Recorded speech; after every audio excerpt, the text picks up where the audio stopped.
the honourable member for Mississauga-Streetsville. Thank you, Madam Speaker. I rise to speak about Budget 2023, and in particular, the recent announcements and significant initiatives that have been taken by the federal government to improve the lives of millions of Canadians across the country. Budget 2023 has been designed to address some of the most pressing issues affecting Canadians, including affordability, education, healthcare, and mental health. What I would like to highlight, Madam Speaker, is how our government is supporting Canadians at many different life stages. The most critical issue of affordability, which affects a vast number of Canadians, is an issue that our government does not take lightly.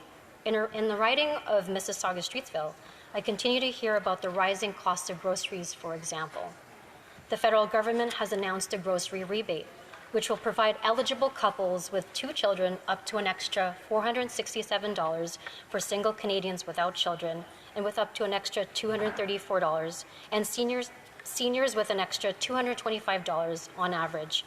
This will be delivered through the Goods and Services Tax Credit Mechanism and will help up to 11 million low and modest income Canadians and families, which is a significant step towards making daily essentials more affordable for those who need it the most.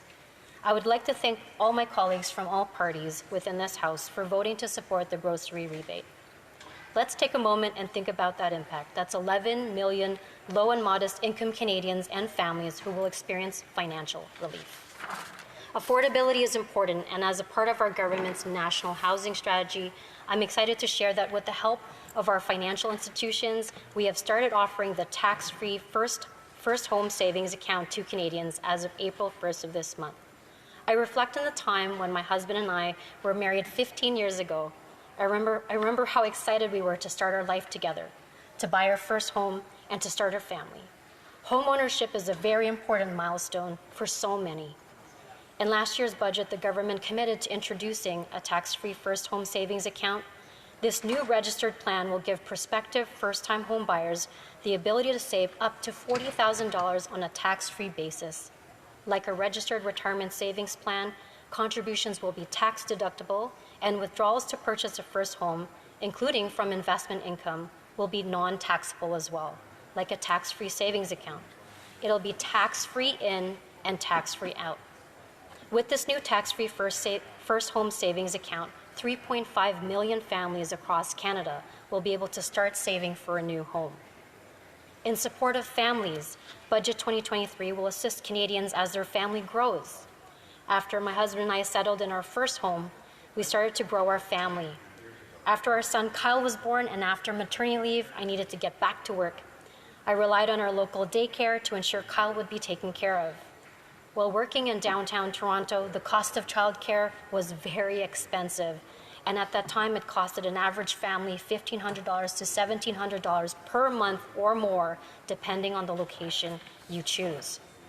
Since 2015, our government has been investing in the middle class, growing the economy, and strengthening Canada's social safety net. We continue to support 3.5 million families through the tax-free childcare benefit. Families this year will be receiving up to $6,997 per child under the age of 6 and up to $5,903 per child aged 6 through 17. Our government's childcare program is already seeing fees being cut by 50% on average, which is delivering regulated childcare and will cost an average of just $10 a day by 2026. This is incredible. We already had 6 provinces and territories reduce childcare fees by $10 a day or less by April 2nd of this month, and while strengthening the childcare system in Quebec with more childcare spaces. This support will help parents and young families to start their lives without worrying about any additional expenses. Madam Speaker, I wish I had this when I just got off maternity leave many years ago.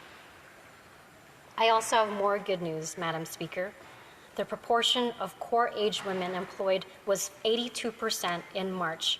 This translates close to 7 million women aged 15 years and older being employed on a full-time basis. This is a huge win.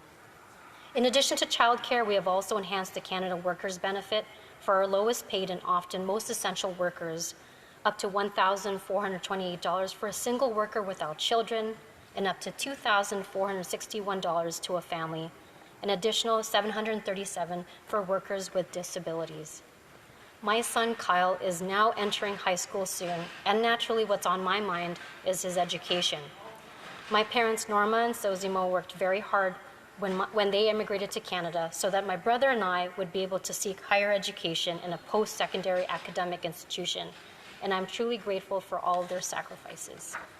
We wanted to ensure that our government, that we are here to support families and young adults with their education. This is an important part of Budget 2023, and it's a key priority. This federal government has announced several initiatives to help students across Canada. These include permanently eliminating interest on Canada's student loans and ensuring borrowers do not need to make payments on their loans until they earn at least $40,000 per year.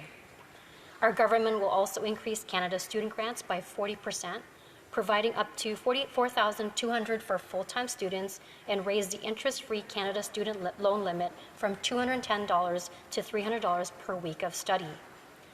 Additionally, the requirement for mature students aged 22 years or older to undergo credit screening in order to qualify for federal student grants and loans for the first time will be waived. This will support individuals looking to switch their careers or get additional education to improve their existing knowledge and skills. This change will allow up to 1,000 additional students to benefit from federal aid in the coming year. The next area I would like to speak about is healthcare. I would like to first take a moment to thank our frontline workers and healthcare workers for their continued care for us and who take care of all of our families.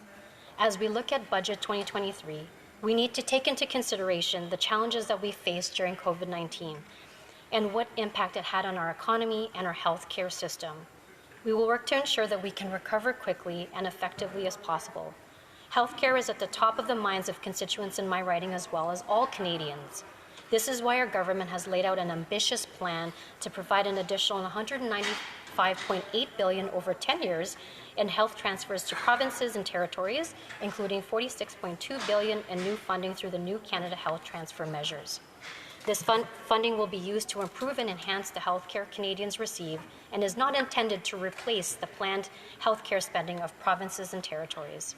Furthermore, the government will provide $2 billion in 2022 and 23 to address urgent pressures in emergency rooms, operating rooms, and pediatric hospitals, and building on $6.5 billion in top-ups provided throughout the pandemic. On top of that, Madam Speaker, the government has also announced $25 billion over 10 years through a new set of bilateral agreements to address individual, provincial, and territorial health care needs.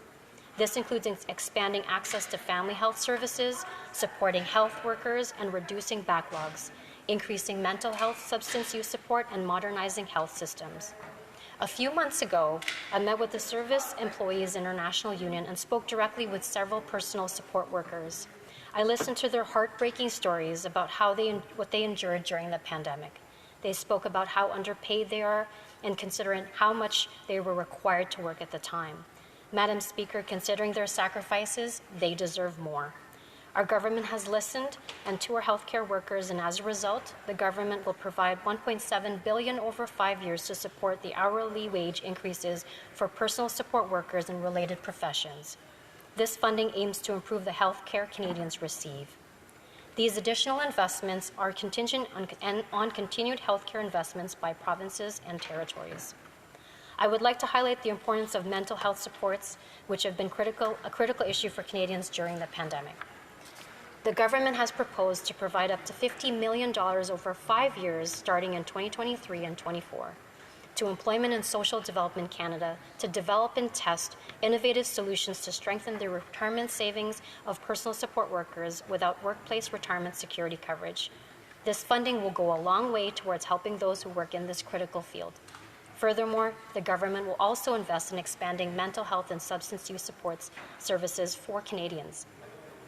In conclusion, I would like to say that the initiatives announced in Budget 2023 are a significant step forward towards improving the lives of millions of Canadians across the country from many different walks of life.